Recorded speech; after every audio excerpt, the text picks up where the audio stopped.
Hello everyone, today we are going to learn about logarithmic amplifier. As we have seen, the response of op-amp circuit is determined by choice of elements used in feedback network of op-amp.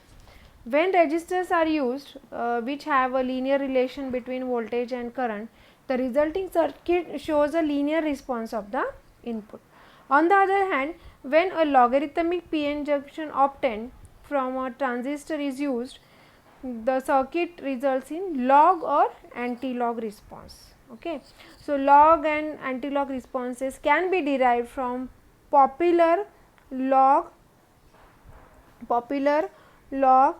anti-log, log or anti-log ICs, named as 755, then 759 from analog devices, then like IC 4127 from Burr-Brown, which are monolithic devices. So, these logarithmic amplifiers can also be used in applications where a significant rise in dynamic range of certain signal processing systems are required.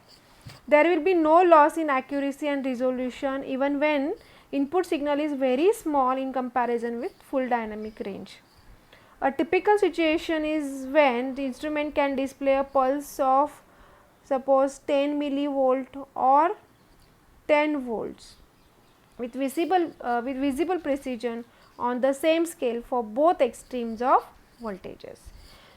So, logarithmic amplifier can be designed using op-amp with the transistor in feedback elements. So, basic log circuit we can draw like this: op-amp with non-inverting terminal grounded, then there is one transistor at feedback path, which is one base terminal is grounded, then there is collector emitter are connected like this, then there is output, this is VO, okay. Then there is R1 resistor in series with the inverting terminal, this is R1, then VI, and this is grounded, okay. So, this circuit is nothing but the logarithmic amplifier. So, this is denoted by Q, okay. Now, as by virtual ground concept we can say that if this terminal is grounded, then this point is also at ground potential, okay. Now, next point, logarithmic amplifier is also called as log amplifier or a logger, is basically a current to voltage converter with transfer characteristics of VO is equal to VI logarithm of IF divided by II. What is IF? IF is the current flowing through the feedback transistor and II is the current flowing through R1. Okay. Now, transistor Q with its base grounded and its collector at this collector, okay.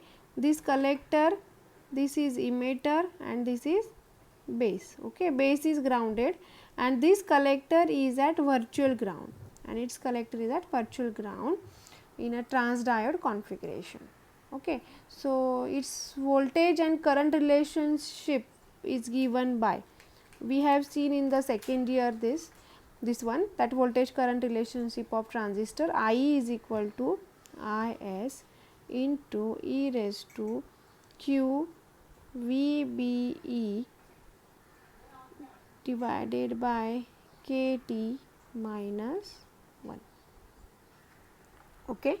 So, this is VI characteristics or VI relationship of transistor.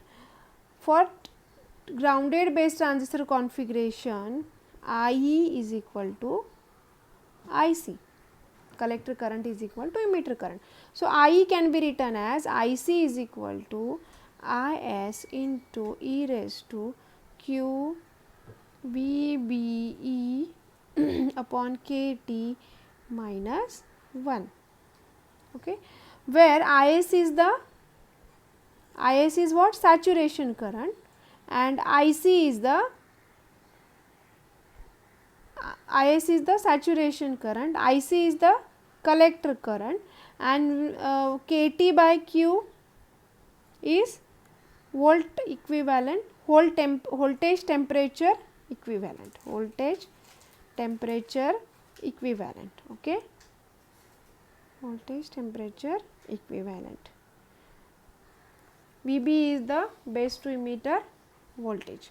Now, from this equation, IC is equal to Is into e raised to q VB upon KT minus 1, we can calculate e raised to q VBE by KT equal to IC upon Is plus 1.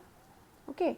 Since IC is greater than Is, okay, we can consider this as IC by Is only. Okay. Applying natural log on both sides and rearrange it. So, you will get VB is equal to KT upon Q ln IC upon Is. Okay. This is the VBE. Now, from this equation, we can say that I1 from this diagram, I1 is equal to this one, I1 is equal to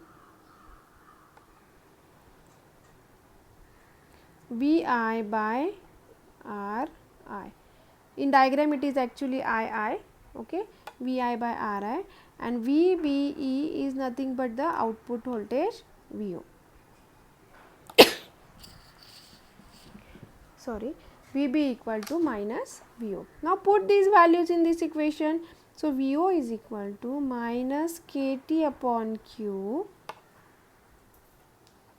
ln VI upon R1 into Is. Okay. So, finally, this I1, this R1 into Is is nothing but the VR, applied voltage. We can consider as a VR. Okay, this we consider as a VR. So, VO is equal to minus KT by Q ln VI by VR. So, this is our output of logarithmic amplifier, okay, where VR is nothing but the R1 into Is. Okay. So, hence the output voltage is found to be the logarithmic, output is found to be the logarithmic equivalent of input voltage. Okay. The emitter saturation current Is of transistor widely varies from one transistor to other transistor.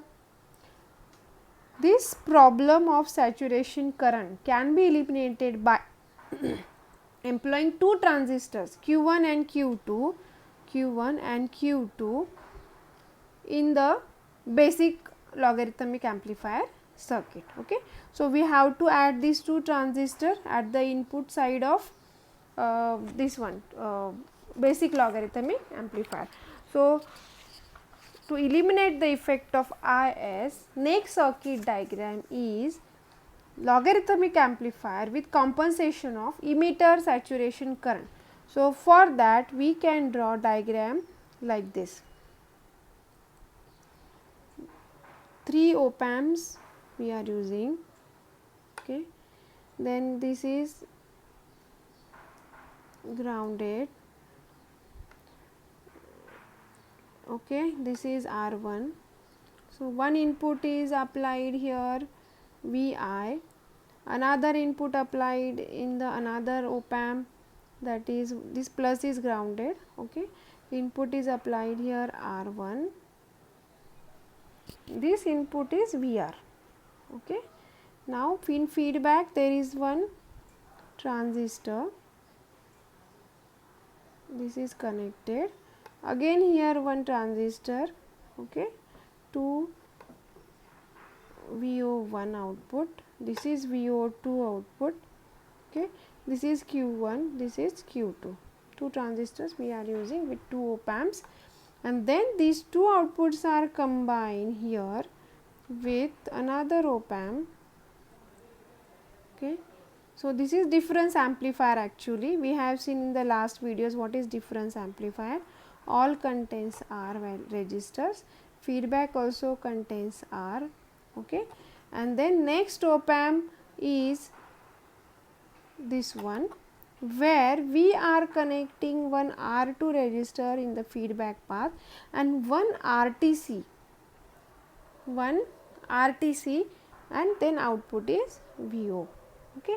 So, this is the logarithmic amplifier with compensation of emitter saturation current. To avoid the effect of this IS, we are using this circuit. Okay. So, manufacturers actually make their op amp like this, make their logarithmic amplifiers like this, so that IS effect will get reduced. Okay. Now, here IS1, IS2, whatever are flowing through these all transistors will be, we are considering as a IS only. Okay. Now, from this figure VO1 can be obtained as, see this figure, now we have to calculate VO1, VO2 and then final VO. Okay. So, here VO1 is equal to minus KT upon Q ln Vi upon R1 into Is. We can use previous equation directly, there is no need to derive everything. Okay. And then VO2 is equal to minus KT upon Q ln Vr is input second and then R1 into Is. Okay. These two equations. Now, next circuit is the subtractor, this part is nothing but the subtractor. So, here only we take difference of these two. So, VO is equal to, take difference, and in that difference directly you can write as KT upon Q ln Vr upon R1 Is minus of minus KT upon Q ln Vi upon R1 into Is. Okay. Now, VO is nothing but KT is common, KT upon Q and ln Vi upon Vr.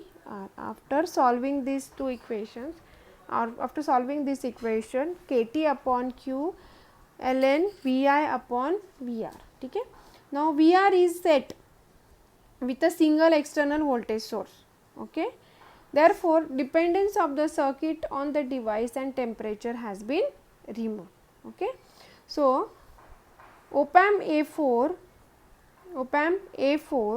this one, op amp A4, this is A4, this is A3, this is A1, this is A2. Now, we are considering about A4. Okay. A4 configured as 4 stage, okay, that compensates for the effect of temperature using the use of temperature sensitive resistor RTC with the positive temperature coefficient,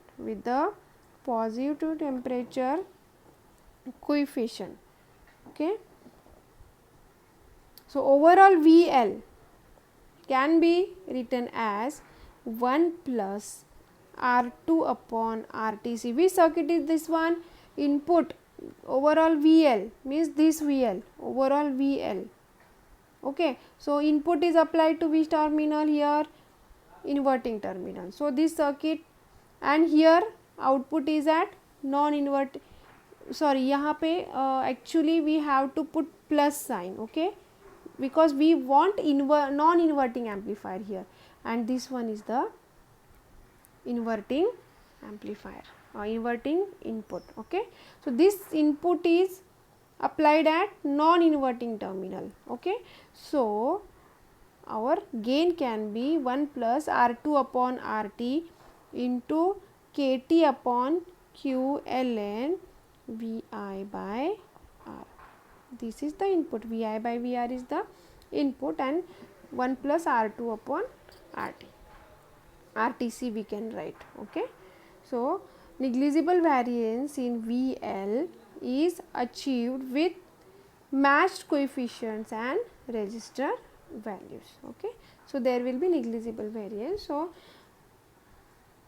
in this way it can avoid the effect of IS, that is saturation current, on the logarithmic amplifier. Okay. So in this way we have defined logarithmic amplifier with compensation of emitter saturation current. So that's all for today. See you in next lecture. Thank you.